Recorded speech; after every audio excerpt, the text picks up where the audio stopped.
الحمدللہ الحمدللہ رب العالمین والصلاة والسلام علی محمد الامین اعوذ باللہ من الشیطان الرجیم بسم اللہ الرحمن الرحیم۔ خواتین و حضرات، ہم مشکوٰۃ المصابیح میں کتاب الصوم کا مطالعہ کر رہے ہیں۔ لیلۃ القدر کا باب زیر بحث۔ سیدہ عائشہ ام المومنین کی روایت ہے، وہ فرماتی ہیں، قلت یا رسول اللہ ارأیت ان علمت ای لیلۃ لیلۃ القدر ما اقول فیہا۔ یا رسول اللہ، کیا فرمائیں گے آپ اگر مجھے یہ احساس ہو جائے کہ کوئی رات لیلۃ القدر کی رات ہے تو میں اس میں کیا کہوں؟ آپ نے فرمایا، قولی اللہم انک عفو تحب العفو فاعف عنی۔ کہ اس موقع پر یہ دعا کرو کہ اے پروردگار، تو سراسر مغفرت ہے، تو مغفرت کو پسند کرتا ہے، تو مجھ سے عفو درگزر فرما۔ یہ بہت پاکیزہ دعا ہے۔ رسول اللہ صلی اللہ علیہ وسلم نے اس غیر معمولی رات میں بھی اسی کی تلقین کی ہے، یعنی لیلۃ القدر میں۔ ہم اس سے پہلے یہ عرض کر چکے ہیں کہ اللہ تعالیٰ نے بتایا ہے کہ یہ رات 1000 مہینوں سے بہتر ہے۔ یہ بتایا ہے کہ اس میں فرشتے اترتے ہیں، روح الامین کا نزول ہوتا ہے۔ یہ بتایا ہے کہ یہ رات لیلۃ مبارکہ ہے، برکت والی رات ہے۔ یہ بتایا ہے کہ یہ رات لیلۃ القدر ہے، فیصلوں کی رات ہے۔ اس کی بڑی عظمت بیان کی گئی ہے۔ اس میں بھی اللہ کے رسول نے جس چیز کی تلقین کی وہ یہ ہے۔ یہ اصل میں بندے کی عاجزی کا آخری اظہار ہے۔ جو لوگ دین سے وابستہ ہوتے ہیں ان کو کچھ نیکی کی توفیق بھی ملتی ہے، ایمان کی نعمت سے بھی بہرہ یاب ہیں، اندیشہ ہوتا ہے کہ ان کے اندر کوئی استکبار نہ پیدا ہو جائے۔ بندے کو بندہ عاجز ہی رہنا چاہیے، اور سب سے بڑی دعا بھی یہی ہے کہ ہمارے گناہ معاف ہو جائیں۔ اللہ ہمارے گناہوں سے، ہماری کوتاہیوں سے درگزر فرمائے۔ یہ حقیقت ہے کہ انسان زندگی کی جس آزمائش میں ڈالا گیا ہے اس میں ہر طرح کے گناہ ہو جاتے ہیں، ہر طرح کی کوتاہیاں ہو جاتی ہیں۔ انسان پر جذبات کا غلبہ ہو جاتا ہے، شہوات کا غلبہ ہو جاتا ہے۔ انسان بعض اوقات دوسروں کے ساتھ معاملہ کرنے میں انانیت میں مبتلا ہو کر معلوم نہیں کیا کیا باتیں کہہ ڈالتا اور کیا چیزیں کر ڈالتا ہے۔ اس لیے ہر وقت یہی دعا کرنی چاہیے۔ یہ روز کی دعا ہے، صبح و شام کی دعا ہے، اور خاص اس رات میں بھی حضور نے یہ تلقین فرمائی کہ یہی دعا کرنی چاہیے۔ وعن ابی بکرۃ قال سمعت رسول اللہ صلی اللہ علیہ وسلم یقول التمسوها یعنی لیلۃ القدر فی 9 یبکین او فی 7 یبکین او فی 5 یبکین او 3 او آخر لیلہ۔ ابو بکرہ کی روایت ہے، وہ کہتے ہیں کہ میں نے رسول اللہ صلی اللہ علیہ وسلم کو سنا، آپ نے فرمایا کہ اس رات کو یعنی لیلۃ القدر کو، اس رات کو 9 راتیں باقی ہوں تلاش کرو، 7 باقی ہوں تلاش کرو، 5 باقی ہوں تلاش کرو، 3 باقی ہوں تلاش کرو، یا پھر جو آخری رات رہ جاتی ہے۔ یہ سب چیزیں اس سے پہلے بھی بیان ہو گئی ہیں، اور میں یہ عرض کر چکا ہوں کہ اللہ تعالیٰ نے کسی متعین رات کے بارے میں کوئی علم نہیں دیا۔ رسول اللہ صلی اللہ علیہ وسلم کو صرف اتنی بات بتائی گئی، اور وہ قرآن مجید میں بتائی گئی ہے کہ قرآن ایک رات میں نازل ہونا شروع ہوا تھا، وہ بہت عظمت والی رات ہے۔ اس رات میں بڑے بڑے فیصلے ہوتے ہیں، اس میں مہمات عبور فرشتوں کے سپرد کیے جاتے ہیں، وہ ایک برکت والی رات ہے۔ یہ بات بتا دی گئی تھی۔ یہ بات جب بتائی گئی تو ایک لمبا عرصہ گزر چکا تھا قرآن مجید کے نزول کو شروع ہوئے۔ پیچھے مڑ کر جب آپ نے دیکھا ہے تو متعین نہیں ہو سکا۔ چنانچہ ہم پیچھے دیکھ چکے ہیں کہ روایتوں میں یہ بیان ہوا ہے کہ رسول اللہ صلی اللہ علیہ وسلم نے یہ خیال کر کے کہ شاید یہ پہلے عشرے میں آئے گی، پہلے عشرے میں اعتکاف کیا، پھر یہ خیال کر کے کہ شاید درمیانی عشرے میں ہو، درمیانی عشرے میں اعتکاف کیا، پھر خود فرمایا کہ مجھے کچھ ایما کیا گیا کہ یہ آخری عشرے میں ہے، تو پھر آخری عشرے کی تلقین بھی کی، باقی پوری زندگی میں آخری عشرے ہی کے بارے میں یہ معمول بھی اختیار کر لیا کہ اس میں عبادت کے لیے بہت زیادہ تیاری کرتے، اہل و عیال کو بھی جگاتے۔ تو یہ رسالت مآب صلی اللہ علیہ وسلم کے مختلف تجربات ہیں جو یہ بتا رہے ہیں کہ زیادہ سے زیادہ یہ کہا جا سکتا ہے کہ یہ رمضان میں آئے گی، آخری عشرے میں آئے گی، طاق راتوں میں اس کے ہونے کا امکان ہے، لیکن یہ سب کچھ کیا ہے؟ امکان ہے، اس سے زیادہ کوئی بات نہیں کہی جا سکتی۔ بعض روایتوں میں ایسی صورتحال بھی پیش آتی ہے کہ جس میں کچھ تعین کا احساس ہوتا ہے، لیکن وہ ہم نے دیکھ لیا کہ ابی بن کعب جیسے جلیل القدر صحابی بھی یہ کہتے ہیں کہ یہ در حقیقت ایک علامت تھی جس کی بنیاد پر میں یہ کہتا ہوں۔ اس میں بھی نہیں کہا جا سکتا کہ وہ ہمیشہ کا معاملہ ہے یا وہ علامت کسی ایک دن ظاہر ہوئی اور اس وقت بہرحال وہ 27ویں کی رات تھی۔ یہ سب چیزیں جتنی ہیں وہ یہ بتا رہی ہیں کہ یہ اللہ کا منشا ہی نہیں تھا کہ اس چیز کو متعین کر کے بتا دیا جائے۔ رسول اللہ صلی اللہ علیہ وسلم نے کچھ اپنے تاثر کی بنیاد پر اندازہ کیا اور کچھ ایما کی بنیاد پر اندازہ کیا، لیکن کوئی چیز بھی تعین کے ساتھ، قطعیت کے ساتھ آپ کو نہیں بتائی گئی۔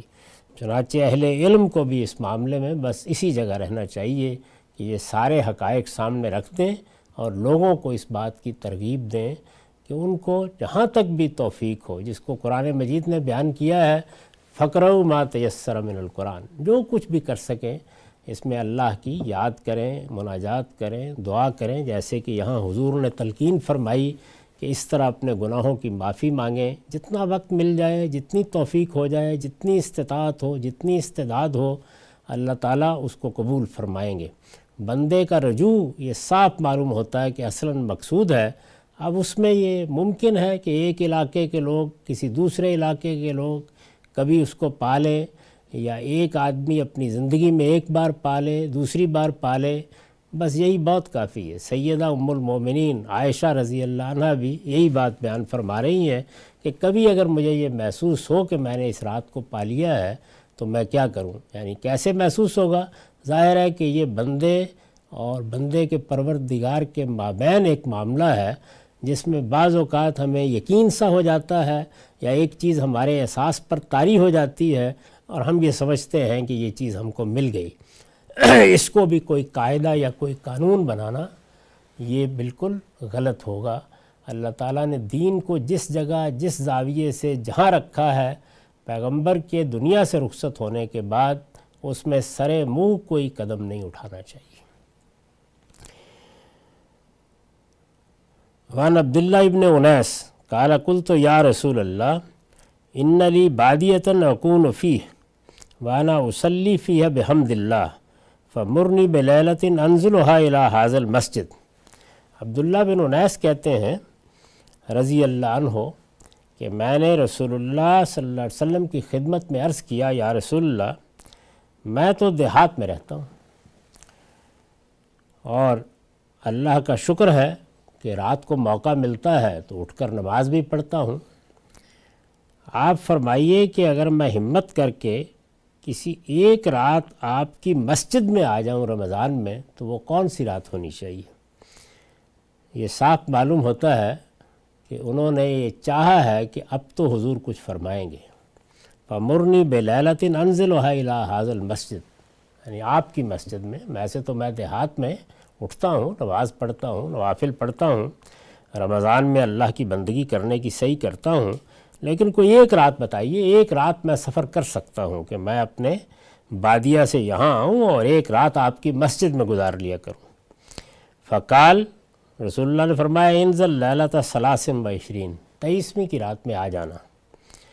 قیل لابن ہی، اس کے بعد یعنی یہ معاملہ ہو گیا، رسول اللہ بھی دنیا سے رخصت ہو گئے، یہ صاحب بھی ظاہر ہے کہ آپ کے صحابی ہیں، یہ بھی دنیا سے رخصت ہو گئے۔ ان کے بیٹے سے پوچھا کیا کیف کان ابوک یصنع، کہ پھر جب نبی صلی اللہ علیہ وسلم نے یہ فرمایا کہ 23 کی رات آ جانا اور ایک رات یہاں مسجد میں گزار لیا کرو، تو تمہارے والد کیا کرتے تھے؟ قال کان یدخل المسجد اذا صلی العصر، یعنی وہ بادیہ سے چلتے تھے اور مسجد میں عصر کے بعد آ جاتے تھے۔ فلا یخرج منہ لحاجت حتی یصلی الصبح، پھر کوئی ضرورت ہو جس کے لیے مسجد سے نکلنا پڑے تو نکلتے تھے، ورنہ عصر کے بعد سے پوری رات مسجد ہی میں گزارتے تھے اور صبح کی نماز پڑھتے تھے۔ فَإِذَا صَلَّى الصُّبح، جب فجر کی نماز یا صبح کی نماز پڑھ لیتے، وجدہ دابتہ علی باب المسجد، تو دیکھتے کہ ان کی سواری مسجد کے باہر ہی بندھی ہوئی ہے، فجلس علیہا ولاحق ببادیتہ، وہ بیٹھتے اپنی سواری پر اور اپنے دیہات میں واپس چلے جاتے۔ تو یہ معمول بنا لیا۔ اب دیکھیے 21 کے بارے میں بھی اس طرح کی تعیین کا بظاہر احساس ہوتا ہے، 23 کے بارے میں بھی کہا جا سکتا ہے کہ رسول اللہ صلی اللہ علیہ وسلم نے اس کو زیادہ قرینِ قیاس سمجھا۔ ابی بن کعب ایک علامت کی بنیاد پر 27ویں کے بارے میں بات کر چکے ہیں، تاہم خلاصہ وہی ہے جو میں نے آپ کی خدمت میں عرض کر دیا کہ کسی کے بارے میں بھی تعین کے ساتھ کچھ نہیں کہا جا سکتا۔ عن عبادۃ بن صامت قال خرج النبی صلی اللہ علیہ وسلم لیخبرنا بلیلۃ القدر۔ عبادہ بن صامت کہتے ہیں کہ رسالت میں آپ صلی اللہ علیہ وسلم نکلے اور آپ کا ارادہ تھا، ظاہر ہے کہ بعد میں آپ کی بات سے معلوم ہوا ہوگا کہ آپ کا ارادہ تھا کہ آج آپ ہمیں بتا دیں کہ لیلۃ القدر کب ہوتی ہے۔ فطلعها رجلین من المسلمین، جیسے ہی آپ مسجد کے دروازے سے باہر نکلے، یا ہو سکتا ہے کہ اپنے موتقف سے نکلے ہوں، تو دیکھا کہ دو مسلمانوں کے مابین جھگڑا ہو رہا ہے۔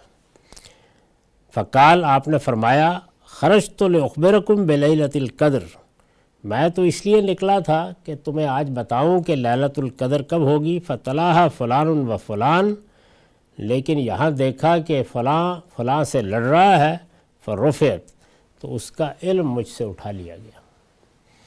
وَعَسَىٰ أَن يَكُونَ خَيْرًا لَكُمْ، تم توقع کر سکتے تھے کہ یہی چیز تمہارے لیے بہتر ہے، یعنی اللہ تعالیٰ نہیں چاہتے کہ اس معاملے کو متعین کرے، اس لیے اسی میں خیر سمجھو، اللہ کی حکمت ہوتی ہے ہر کام میں۔ وَعَسَىٰ أَن يَكُونَ خَيْرًا لَكُمْ فَالْتَمِسُوهَا فِي التَّاسِعَةِ وَالسَّابِعَةِ وَالْخَامِسَةِ، تو فرمایا کہ بہرحال اب تک کا گمان یہی ہے کہ اس کو 9ویں رات میں، 7ویں رات میں، 5ویں رات میں تلاش کرنے کی کوشش کرو۔ فَالْتَمِسُوهَا فِي التَّاسِعَةِ وَالسَّابِعَةِ وَالْخَامِسَةِ، تو وہی طاق راتیں ہیں، یا طاق راتوں کی طرف توجہ دلائی ہے، یا یہ کہ آخری عشرے کی طرف توجہ دلائی ہے، تو اس طرح بڑی حد تک یہ تو بتا دیا ہے یا کچھ معلوم ہو گیا ہے کہ زیادہ امکان کب ہے یا کن راتوں میں ہے، لیکن تعین نہیں کیا گیا۔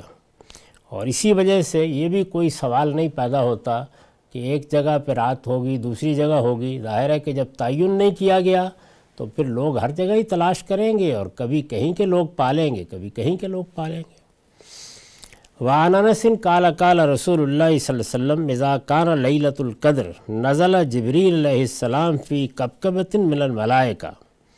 انس رضی اللہ عنہ کہتے ہیں کہ رسول اللہ صلی اللہ علیہ وسلم نے فرمایا، جب قدر کی رات یا لیلۃ القدر ہوتی ہے تو جبریل علیہ السلام اترتے ہیں اور ایک پوری جماعت ہوتی ہے ملائکہ کی ساتھ، فی کبکبۃ من الملائکہ یصلون علی کل عبد قائم و قائد، اور پھر وہ رحمت کی دعائیں کرتے ہیں ہر اس شخص کے لیے، ہر اس بندے کے لیے جو اللہ کی بارگاہ میں کھڑا ہے یا بیٹھا ہے، یذکر اللہ عز و جل، اور اللہ کو یاد کر رہا ہے۔ فَإِذَا كَانَ یوم عیدہم، یعنی یوم فطرہم، پھر اس کے بعد جب عید کا دن آ جاتا ہے، یعنی روزوں کے افطار ہو جانے کا دن آ جاتا ہے، باہ بہم ملائکتہ، تو اللہ تعالیٰ بندوں کے ذکر کو، ان کے اللہ کو یاد کرنے کو، ان کے روزے رکھنے کو، ان کے عبادت کرنے کو دیکھ کر اپنے فرشتوں کے مقابلے میں اپنی اس مخلوق پر فخر کا اظہار کرتے ہیں۔ فقال، اور کہتے ہیں، یا ملائکتی، اے میرے فرشتوں، ما جزاء اجیر وفى عملہ، اس مزدور کا، اس محنت کرنے والے کا صلہ کیا ہے جس نے اپنا کام پورا کر دیا؟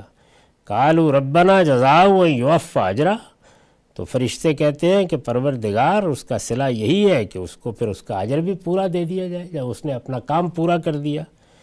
تو اس کے بعد اللہ تعالیٰ فرماتے ہیں ملائکتی، میرے فرشتوں، عبیدی و امائی قضاء فریضتی علیہم، میں نے ایک چیز اپنے بندوں پر فرض کی تھی، میرے بندوں نے اور میری بندیوں نے وہ فریضہ ادا کر دیا، پورا کر دیا۔ ثم خرجوا یوجون الی الدعاء، اس کے بعد دیکھو کیسے اپنے گھروں سے نکلے ہیں، پکار رہے ہیں، دعائیں کر رہے ہیں، وعزتی و جلالی و کرمی و علوی و ارتفاع مکانی لاجیبنہم، تو مجھ کو میری عزت کی قسم، میرے جلال کی قسم، میرے کرم کی قسم، میرے علو کی قسم، میرے اس بلند مقام کی قسم، میں اس کائنات کا پروردگار ہوں، میں ان کی دعاؤں کا جواب دوں گا۔ فیقول، پھر کہتے ارجعوا فقد غفرت لکم، جاؤ لوٹ جاؤ، میں نے تمہیں معاف کر دیا، وبدلت سیئاتکم حسنات، اور تمہاری برائیوں کو حسنات سے بدل دیا۔ قال فیرجعون مغفورا لہم، وہ عید کی نماز پڑھ کے لوٹتے ہیں تو ان کی مغفرت ہو چکی ہوتی ہے۔ یہ اللہ کا بڑا کرم، بڑی عنایت اور بہت بڑی بشارت ہے۔ وآخر دعوانا الحمدللہ رب العالمین۔